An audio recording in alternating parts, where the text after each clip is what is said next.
Hello and welcome to GastroVision. Today, we are diving into an absolutely essential EUS skill, systematically mapping the hepatic artery, starting from the stomach. This is a real cornerstone technique, so let's jump right in. So for all of you fellows and residents tuning in, this is a procedure you'll want to know inside and out. Seriously, it's the foundation for so many advanced interventions. What we're going to do today is walk through this step by step so you can perform this scan with total confidence. Here's our game plan. Think of it as our anatomical roadmap. We'll start by locking in our home base. Then we'll hunt for that classic Seagull Sign. After that, we'll trace the artery all the way to the porta hepatis. And I'll wrap it up with some pro tips to make sure your next scan is a home run.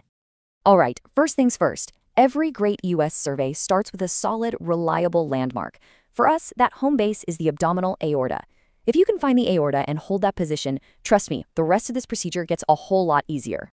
So you're going to gently advance the scope down to the GE junction, usually right around that 40 centimeter mark.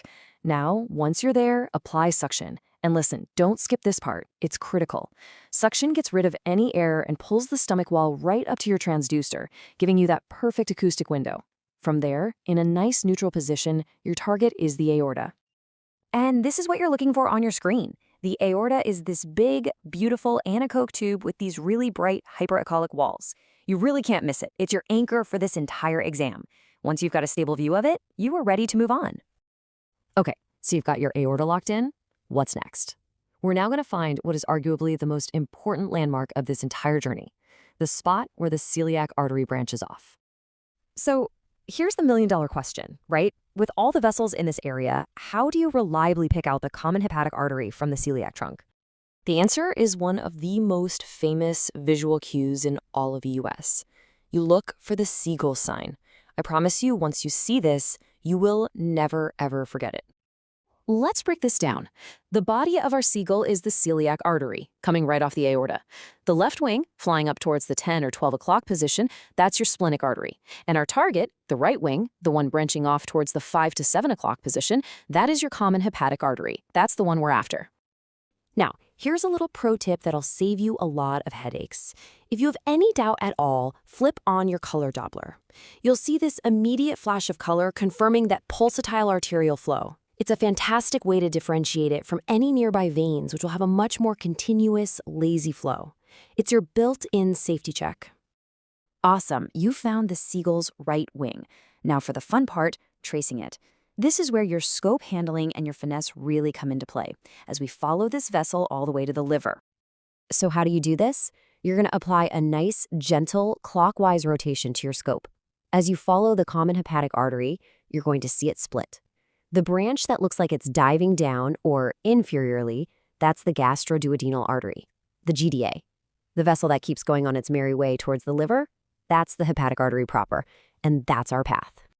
And by following that hepatic artery proper, you have arrived. You're at your destination, the liver hilum or the porta hepatis.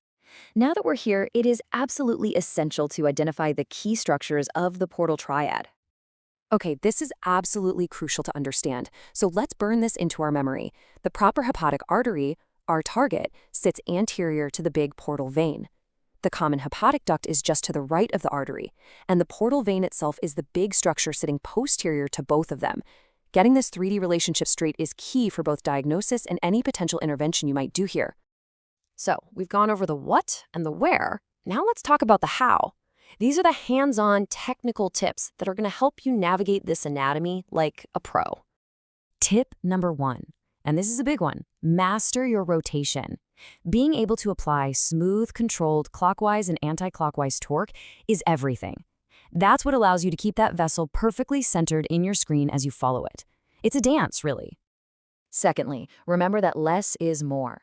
You're not always following a straight highway. These vessels can be tortuous, so you'll need really subtle push and pull maneuvers. We're talking finesse, not force. These tiny adjustments are what will keep you glued to the vessel without losing it. And finally, don't struggle with a bad image. Be the master of your machine. If your view is anything less than perfect, start optimizing. You can drop your frequency down to, say, 5 megahertz to get better penetration. And always, make sure your focal zones are set right at the depth of your target. That's how you get that crisp, clear picture. So there you have it, the complete roadmap. Now that you know exactly how to find and trace the hepatic artery, I'll leave you with a challenge. Using these exact same principles, what other branches of the celiac trunk, like the splenic or the left gastric, do you feel confident you can go out and trace now? I really hope this walkthrough gives you a boost of confidence for your next scan.